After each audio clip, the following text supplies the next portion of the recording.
समय की तलाश।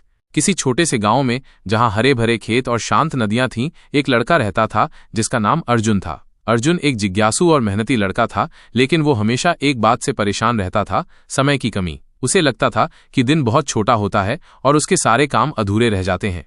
अर्जुन पढ़ाई करना चाहता था, खेलना चाहता था, अपने माता पिता की मदद करना चाहता था और अपने दोस्तों के साथ समय बिताना चाहता था, पर उसे हमेशा यही लगता था कि उसके पास इन सब के लिए पर्याप्त समय नहीं है। वो अक्सर कहता, काश मेरे पास थोड़ा और समय होता। एक दिन गांव में एक बूढ़ा साधु आया। उनकी लंबी सफेद दाढ़ी थी और उनकी आंखों में एक अजीब सी चमक थी। अर्जुन ने उन्हें गांव के पीपल के पेड़ के नीचे बैठे देखा। वो साधु के पास गया और उन्हें प्रणाम किया। नमस्ते बाबाजी, अर्जुन ने कहा। साधु ने मुस्कुराते हुए कहा, नमस्ते बालक, क्या बात है, तुम कुछ परेशान दिख रहे हो। अर्जुन ने अपनी परेशानी बताई। बाबाजी, मैं बहुत कुछ करना चाहता हूं, लेकिन मेरे पास हमेशा समय की कमी रहती है। क्या कोई ऐसी जगह है जहां ज्यादा समय मिल सके? साधु हंसे और बोले, समय तो हर किसी के पास बराबर होता है बालक, फर्क सिर्फ इस बात का होता है कि कौन उसका सही इस्तेमाल करता है।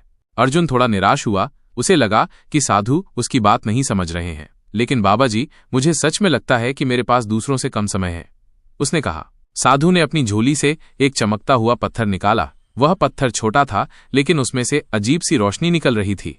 ये लो, साधु ने कहा, यह एक जादुई पत्थर है। ये तुम्हें समय नहीं देगा, लेकिन ये तुम्हें ये सिखाएगा कि समय का सही इस्तेमाल कैसे करते हैं। अर्जुन ने हैरानी से पत्थर को देखा। ये कैसे काम करता है बाबाजी? ये तुम्हें हर पल की कीमत बताएगा, साधु ने कहा। जब तुम इसे अपने हाथ में पकड़ोगे तो तुम्हें हर बीतता हुआ पल महसूस होगा। तब तुम समझ पाओगे कि समय कितना कीमती है और उसे यूं ही बर्बाद नहीं करना चाहिए। अर्जुन ने पत्थर लिया और साधु को धन्यवाद दिया। वो पत्थर को लेकर घर गया। जैसे ही उसने पत्थर को अपनी हथेली में रखा, उसे एक अजीब सी अनुभूति हुई। उसे हर सेकंड गुजरता हुआ महसूस हो रहा था। पहले तो उसे ये थोड़ा अजीब लगा, लेकिन धीरे धीरे उसे समझ आने लगा कि हर पल कितना महत्वपूर्ण है।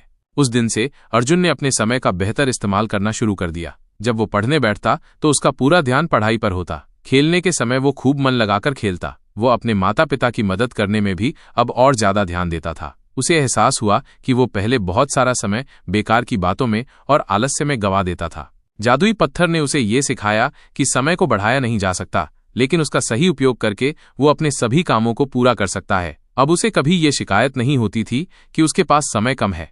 धीरे धीरे अर्जुन एक बहुत ही सफल और खुशहाल लड़का बन गया। उसने अपनी पढ़ाई में अच्छे अंक प्राप्त किए, खेलकूद में भी वो आगे रहा और अपने परिवार का भी वो बहुत ध्यान रखता था। गांव के दूसरे बच्चे भी उससे प्रेरणा लेने लगे। उन्होंने देखा कि कैसे अर्जुन ने समय का सही इस्तेमाल करके सब कुछ हासिल कर लिया।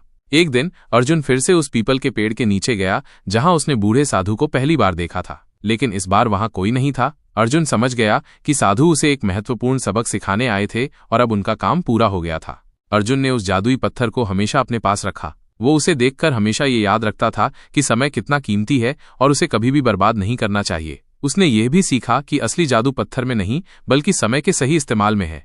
इस कहानी से हमें ये सीख मिलती है कि समय सच में बहुत कीमती है। हम इसे बढ़ा तो नहीं सकते, लेकिन हम इसका सही इस्तेमाल जरूर कर सकते हैं। हर पल का महत्व समझो और उसे अच्छे कामों में लगाओ। आलस्य और लापरवाही से बचो और अपने लक्ष्यों को प्राप्त करने के लिए मेहनत करते रहो। याद रखो, जो समय बीत गया वो कभी वापस नहीं आता, इसलिए हर पल को जियो और उसका सदुपयोग करो। ये कहानी तुम्हें प्रेरणा देगी कि तुम भी अपने समय का सही इस्तेमाल करो और अपने जीवन में सफलता और खुशी प्राप्त करो। हमेशा याद रखना कि तुम्हारे पास जितना भी समय है वो अनमोल है।